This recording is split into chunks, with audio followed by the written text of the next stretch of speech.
What's going on, guys? Welcome back to the Filthy 5150 RC channel. I got to get something off my chest before we get started, because I know he would have told me to push forward, push on, keep creating, keep evolving, and keep teaching. We lost a fellow FPV pilot by the name of JC, or Project Blue Falcon. I never got the liberty of actually meeting him in person, but we did speak over quite a few months, emails, so on and so forth. And man, it's rough when you lose somebody so suddenly. You know, it's hard to come across, and you know, I believe wholeheartedly that if I start making better content, creating better content to help out more in the community, that I'll be doing right by him. So this is my final thank you and my final goodbye to JC, Project Blue Falcon.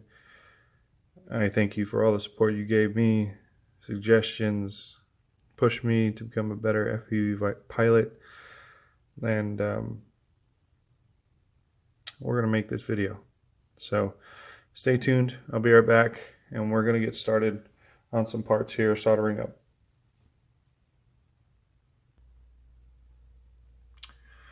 All right, guys.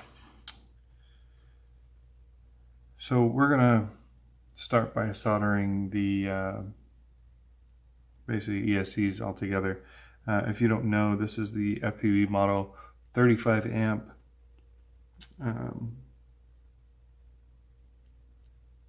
BL Heli S32K ESCs.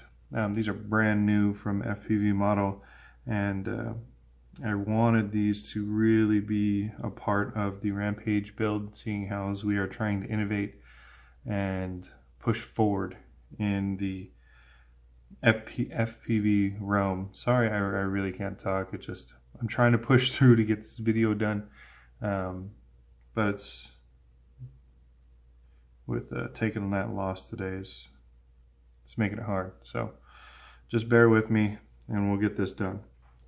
I was very excited when they announced these ESCs, because it was right around the time that we were ready to announce the Rampage. So I decided that I'm going to try and run it at 32K, running D-Shot 1200. Why not try and run the biggest and the best? So here we go. And it works same like the Quadrant. So each corner is a ESC, and on each corner you basically run the opposite side. So if you have your FETs sticking up on this side, then it's going to be the other side of the board on the other side. And what you want to do is you want to solder straight across that board. Basically, you want to combine these joints and make sure that they become one. So you want to take care as to try and almost dab it with the solder, to just so it'll hold in one place, and then move on to another pad and do that so it stays nice and flush, and then go back to the other, to what other pad you use to tack together, and get that soldered up cleanly.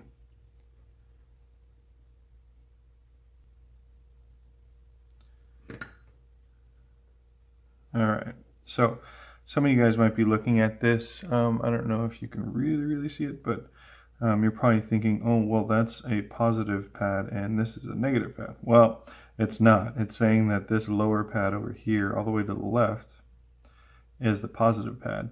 So that'll be a match for the pad directly across from it. The negative sign is right in between here. You can barely see it. It looks like a continuation line of what this is outlining, but it's actually the negative symbol. So you want to make sure that you are negative to negative and positive to positive. And like I said, you want to use 2 of the pads as kind of a tacking point. So what I'm going to do is try to line them up as good as I can. And I will try and run a bridge solder straight across so it stays in one place. Kind of like that. Now it's probably not the best bridge solder, but now we're going to solder up this outside pad. Oh, it looks like it didn't quite take. Let's try that again. Not getting the pads hot enough, so you might have to turn up your temperatures, which is something I'm going to do right now. Now you don't want to go too hot because you don't want to burn off the pads or overheat the boards or anything like that. And granted, the boards are probably going to be the one thing that heat up the most, the fastest, but you don't want to damage them before you even get a chance to use them. So just make sure you're doing your due diligence and watching how long you're on the pads, because it isn't necessarily the heat that'll kill the pad. There we go. There we go. It's how long you're on that pad with that heat. So we're going to try to warm that up and just drag it across just like that. Boom, boom, boom, boom, boom. Look at that, just like welding.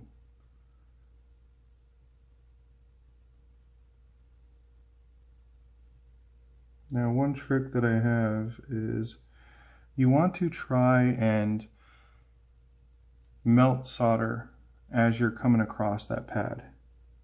You don't have to go crazy with a ton of solder. As you see there isn't a ton of solder on there, but you want to try and melt the solder as you're passing over to get a nice clean solder joint.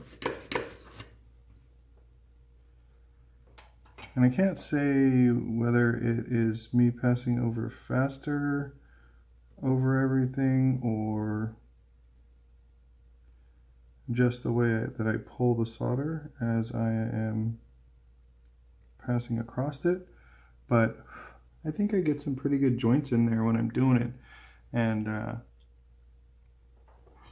it lays down rather smooth just like that.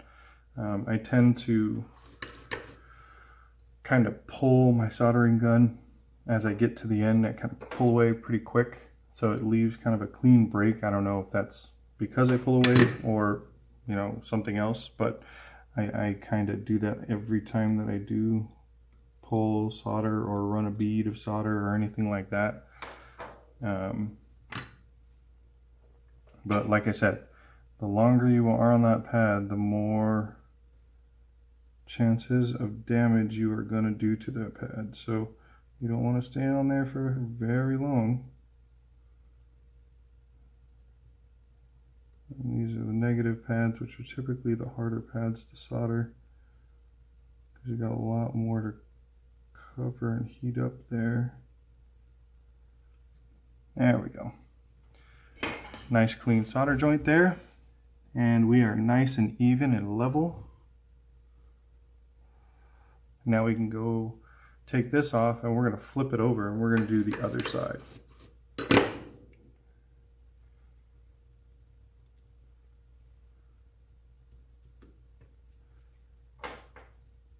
And yes, it's hot.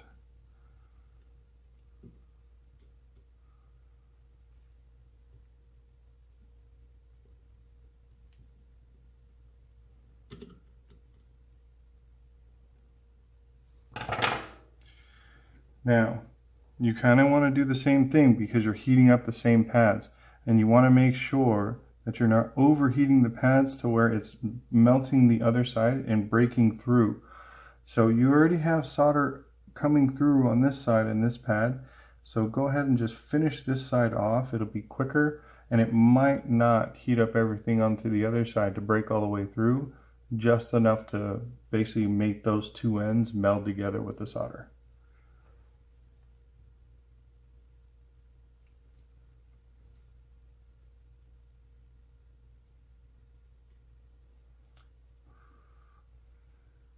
one nice clean bead just like that. And then now we can do the negative pads.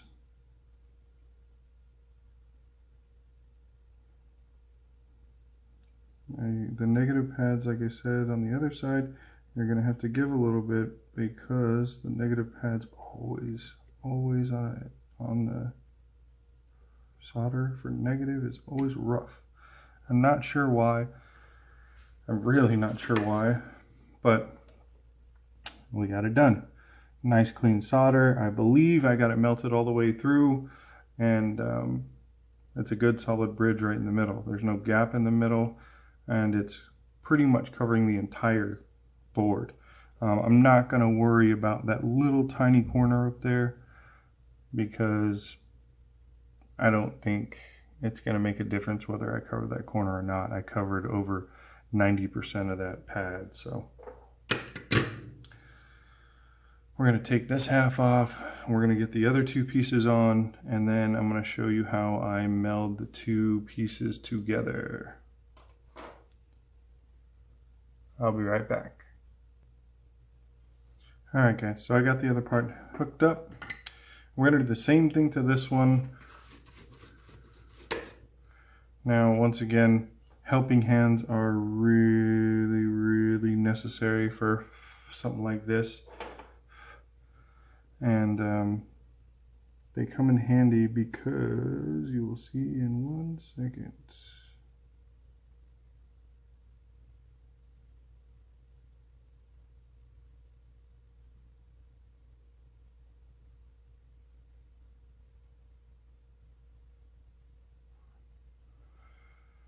See, if I had 2 more hands, that'd be awesome because then I could just hold everything myself. But I have helping hands.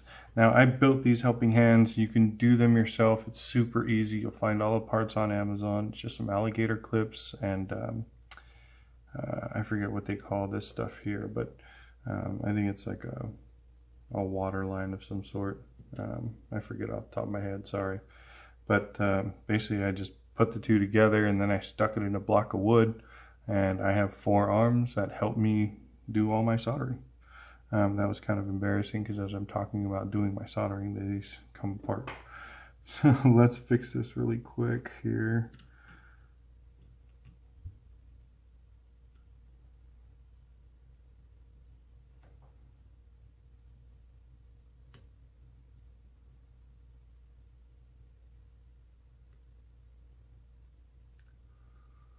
There we go.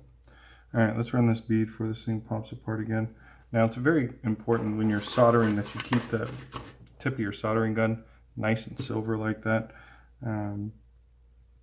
I will generally watch the color of the tip of my soldering gun because it will tell you when it's really dirty. And if the soldering gun is actually really dirty, then the solder that you're laying in isn't going to make that good of a connection because the solder is just as equally dirty.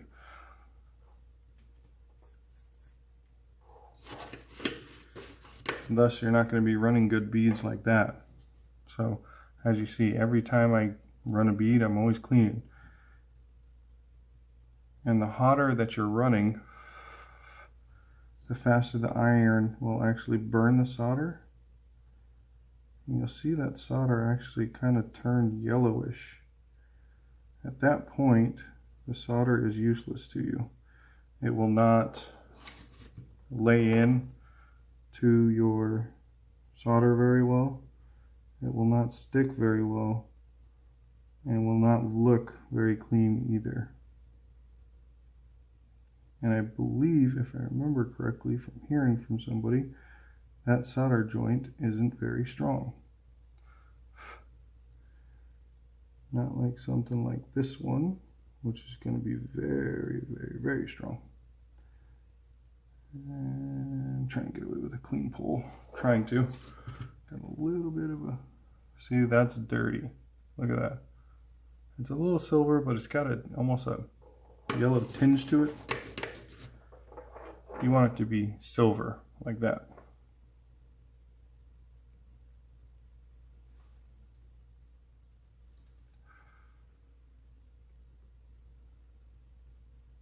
And for those of you who are new to soldering,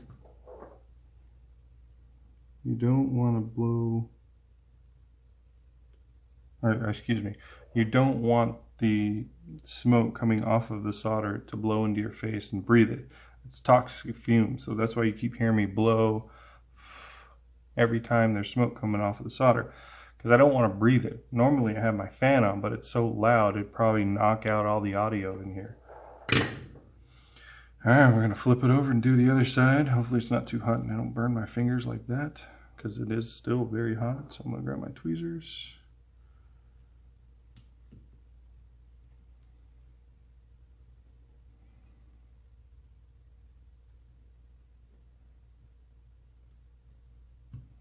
There we go. That's where I bead of solder in here.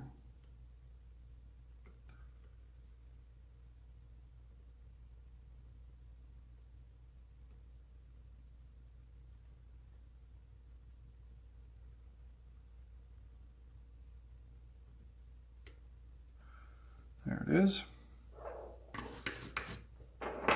And once again, I remind you guys, keep their solder tip clean. It will help you solder tremendously. As you can see, I don't have the most steady hands in the world, but I kind of understand how the solder is going to want to run and how it looks when it's melted and how it looks when it is running and so on and so forth. So once you kind of get practice in doing it over and over and over again, it really becomes super simple. I didn't realize that I pulled that whole thing off of the camera, but sorry. Hopefully you guys caught that in the edge of the video, but recognize how the solder melts and runs when you run a bead of solder or melt solder onto your pad or anything like that. When you can see the solder start to melt, that's when it's going to break off the tip of the soldering gun the cleanest. So the faster you get it to melt, lay the bubble in and pull away, just like I did with this one, the better off that solder is going to be and that joint's going to be. Now, if you can see in here, it looks a little wet right in there. We don't want that. What that is basically like the rosin or the flux, excuse me, that is in the solder. And this can be a real pain in the butt later on, because that resin can actually complete a circuit and cause a short. Now you don't want that. You want to get rid of the resin. You want to get rid of all the excess stuff. I use a toothbrush. Some people will go and grab a good bit of alcohol and clean off things like that. Other people use electric clean. I don't use either of those. I just use my brush and I just make sure that I get as much as I can see, just to make sure that we are safe and sound, basically.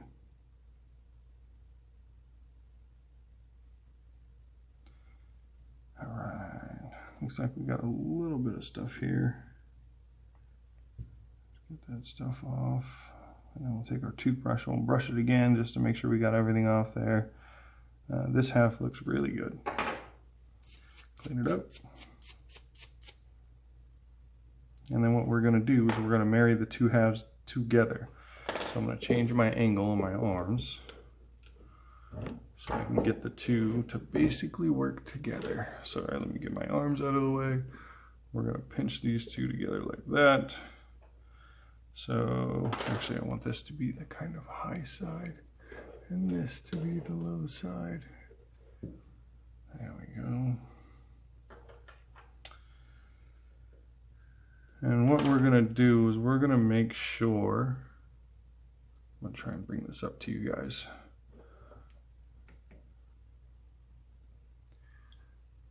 That you guys can see everything as I'm doing it. So there's one half.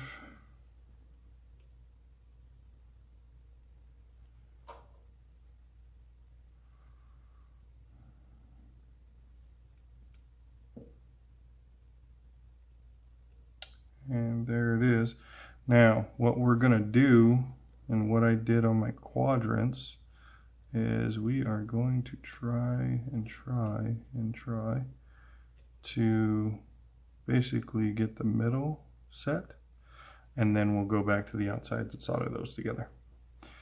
But it looks like I need to tweak a little bit more, which is okay, because what I can do is if I set this further back on there, try and match it up again, it's going to be fairly close. I'd rather these two pushing on each other, so when I melt them together, they actually come to a match, basically.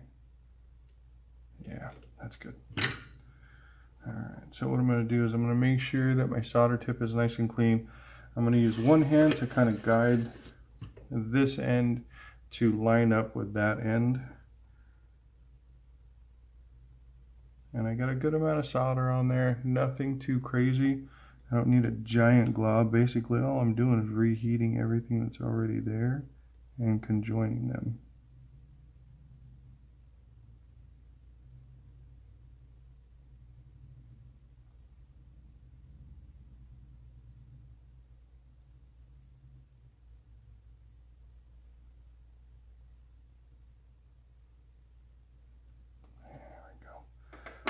Started getting that joint going.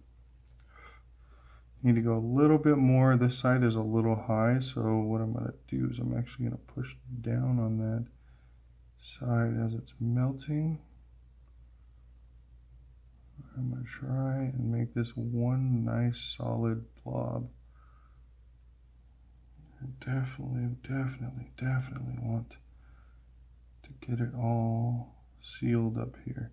Now you want it to look like one nice big piece, because then you know how you have one nice big solder.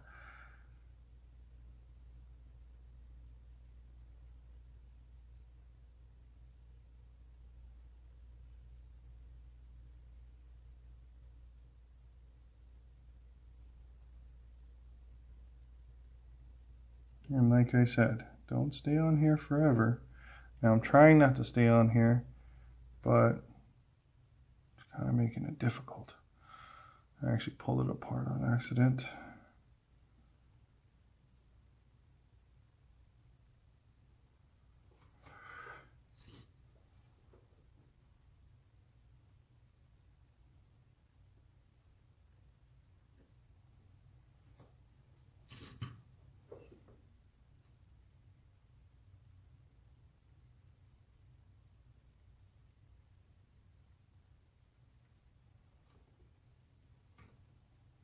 So what I'm trying to do now is fix this little oopsies. And I'm trying to pull that solder back up to the top and to the bottom, like that. So then you got a nice flush area to solder to. Make sure I'm still in camera so you guys can see this.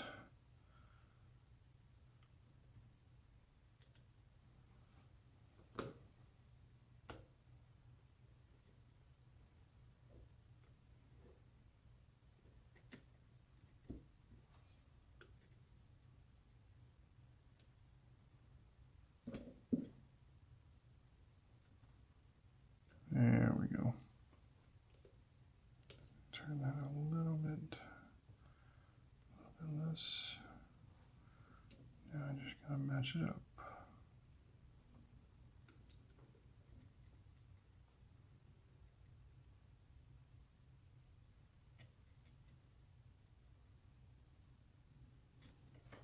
Now I do spend quite a bit of time on my soldering because it's kind of one of the really important parts. If you don't know how to solder, you can't make a solid joint with solder. You're gonna have a rough time in FPV. Unless you have everything pre-built, but where's the fun in that, right? We want to build our stuff so we understand it. If something breaks, we know how to fix it, right? It's the best part of FPV, being able to fix what's broken.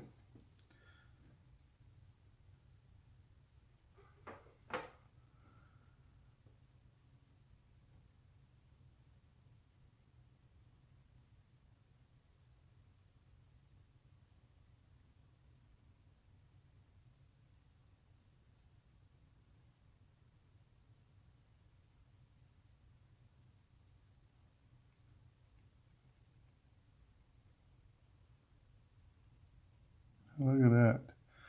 It's a little heavy on one side than the other, but it's solid and it's going to hold really well.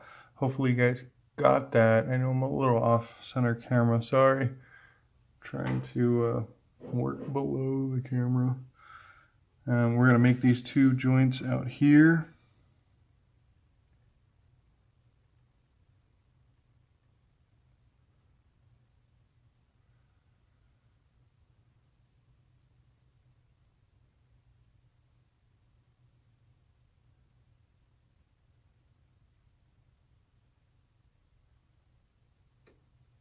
Go, nice and solid. Let's do this one out here.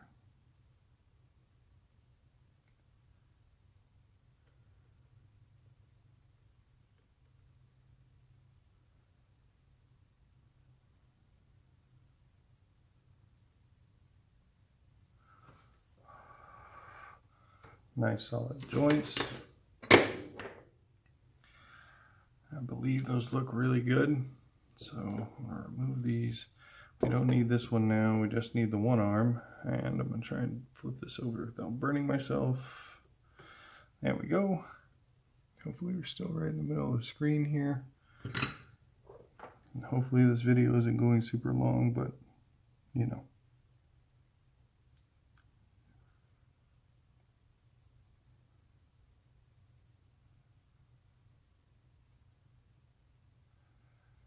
That's a good joint there. Let's do another one over here.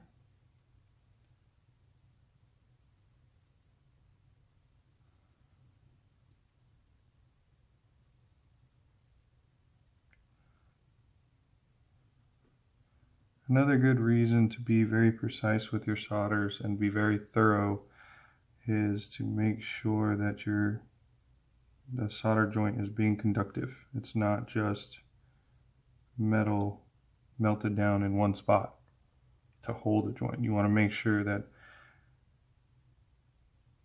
it completes the circuit, basically, like on this board. Running both sides like that, you want to make sure that it's completely completing that circuit and making it nice and tight so that there's no hiccups in the boards or interference between the boards. It should act as one board when it's all done.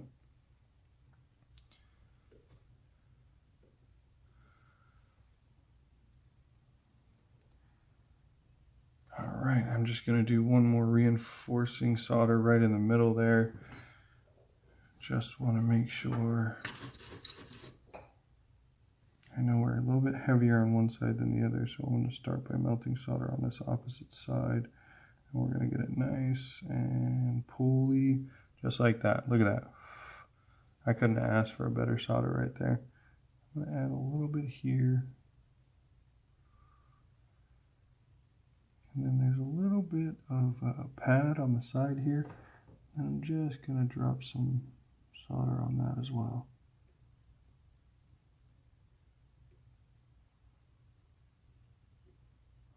There we go. Get my tip cleaned off. And that's it, guys. That's how I solder up the Quadrant. If you guys have any questions, please feel free to leave in the comments below.